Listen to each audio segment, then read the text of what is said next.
torej to področje prometa eno pomembnejših področjih, predvsem v zadnjih letih nasploh v Evropski uniji. Pa bi mogoče začeli s tem vprašanjem.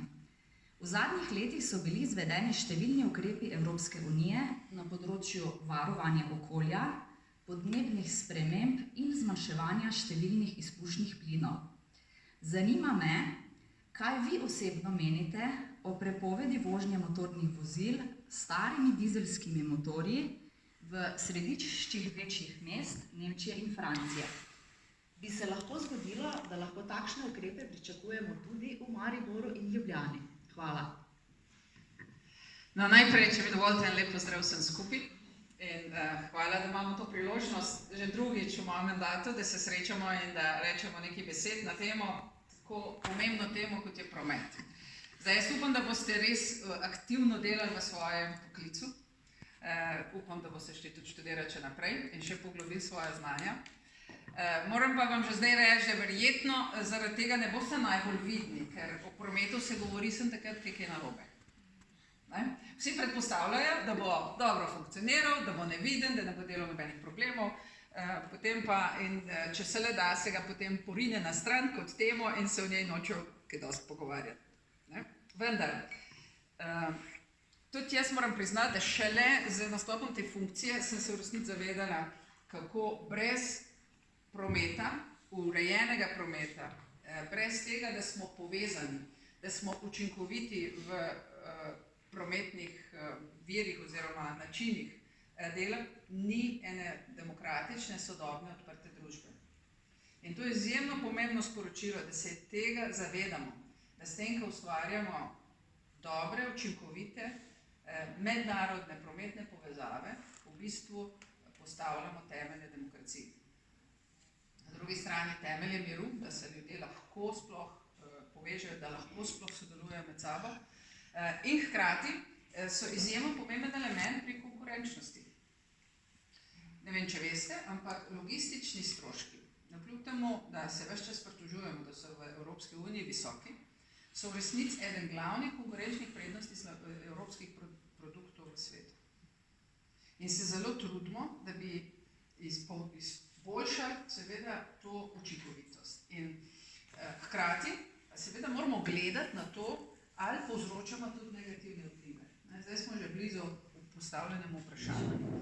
Mi smo 4 leta si morali vzeti, da smo naredili podrobno analizo vseh negativnih posledic prometa, tako na nivoju držav članic, kot na posamezni obliki prometa. Ne bo to pomorstvo, letalstvo, rečni promet, cestni ali pa železnice. In pa multimodalne storitve.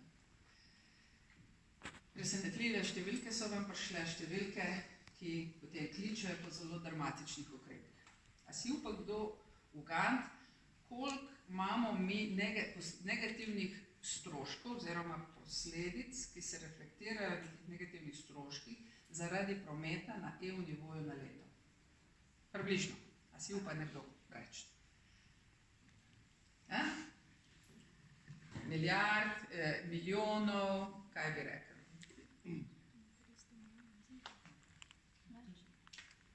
Več kot 300 milijonov. Ok, več kot 300, še kdo?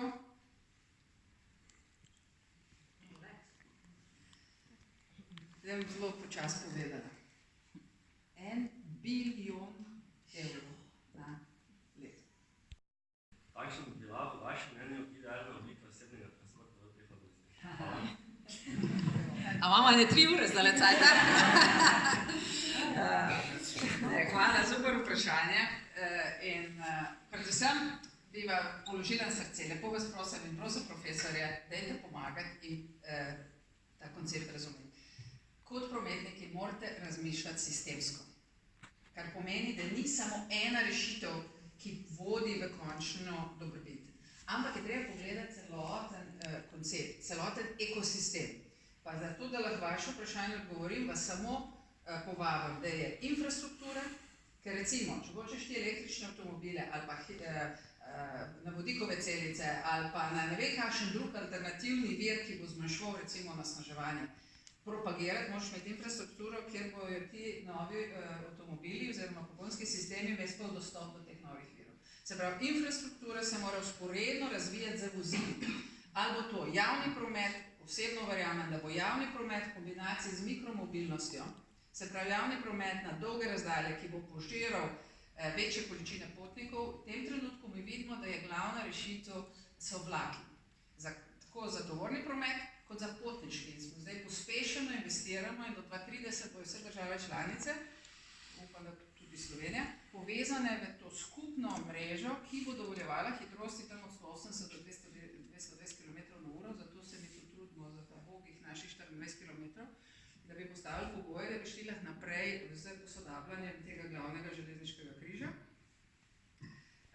In potem za potnike pa, že gospod ravnatelj si prej povedala, da zato, ker pač zdaj vem za vas in da mi je bilo zelo malo naroden, ker nisem vedela, kako boste vi odreagirali, ali vam bo to sploh v redu, ali ne, se mi je zdelo škoda, da vse to kar nekam zgine. Zdaj, protokolarna darila, ki so na določeno vrednostjo, seveda mi nismo smeli obdržati, smo jih dali v dobrodelne namene.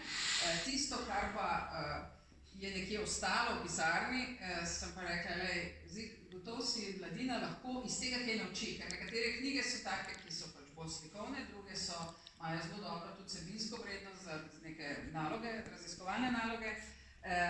Makete pa upam, da je fajn prijeta, pa kaj videti, pa malo si bolj predstavljati, ko govorimo o hitrih vlakih, tukaj imate najnovejše, od TGV-ja in pa mislim, da je tudi od Siemensa. Imate vse različne oblike sodobnih modelov avionov od 380, če se ne motim, pa do manjših oblik, nekatere so še za sestav, če se ne motim, oziroma, ja smo že vse sestavili, smo, ne. Skratka, glejte, upam, da vam bo to malo navdih, da vidite, da je to res nekaj vpregljivega, da je po eni strani tehnično, po drugi strani pa predvsem ne pozabiti, promet so ljudje in delamo izključno za ljudi, ne za tele avione, pa za tirnice, pa za ceste, ampak delamo za ljudi in to smo velikokrat v preteklosti malo pozabili.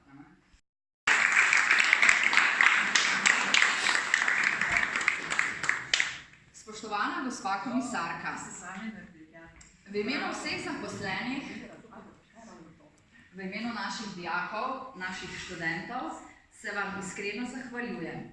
Najprej za čas, ki ste ga danes preživeli z nami.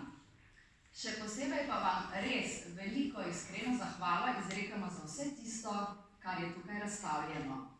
Vse makete, literatura in drugi predmeti bodo našli posebno mesto v našem zavodu, na naši šoli. Tudi mi vam v zahvalo podarjamo nekaj našega unikatnega. Poslikane panjske končnice naših dijakov. Zdaj se boste verjetno vprašali, zakaj ravno panjske končnice. Omenila sem že, da naša šola vrsto let sodeluje v projektu EPAS. Lani smo ob Dnevu Evrope pripravili velik dogodek Evropa na prometni trilinč, na katerem smo gostili predsednika Čebelarske zveze Slovenije, gospoda Boštjana Noča. Projekt smo namreč povezali z nagrado Državljan Evrope, ki jo je, kot vemo, prejela Čebelarska zveza Slovenije za svojo pobudo za razglasitev Svetovnega dneva čebel. In v sklopu tega projekta so naši dijaki pri urah umetnosti slikali svoje panjske končnice in tako tudi oni sodelovali pri ohranjanju te posebne slovenske ljudske kulturne dediščine. Hvala še enkrat in prosim gospod ravnateljico in gospoda direktorja, da izročite darilo. Hvala lepa, res smo veseli, da ste se spomnili nas, da ste prišli in da boste še prišli. Super, čudovito, hvala lepa, res, bravo.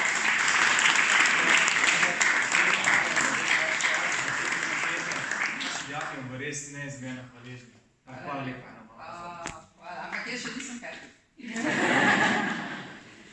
Ponosti, ker Slovenija je v mnogih najbolj drznih razvojnih projektih prisotna. In to je ravno seznam parih podjetij, s katerih smo govorili, preden smo prišli sem. In vas res vabim, da se z njimi povežete, ker pa boste videli smisel svojega študija. Veste, ker boste videli, kako pomemben vpliv promet ima v sploh razvoju družbe kot celoti. Tako da, kar pogumno. Hvala lepa. Še enkrat iskrena hvala, da ste nas obiskali. Mi vedno radi rečemo, da naša prometna šola pušča sledi v okolju, v prostoru. Veseli smo, ponosni, gospa Bulc, da ste tudi vi pustili sledi na naši šoli. Upam, da nas še kdaj obiščete in da se še kdaj srečamo. Predvsem pa vse dobro na vseh nadaljnjih vaših poteh. Srečno! Hvala lepa. Hvala.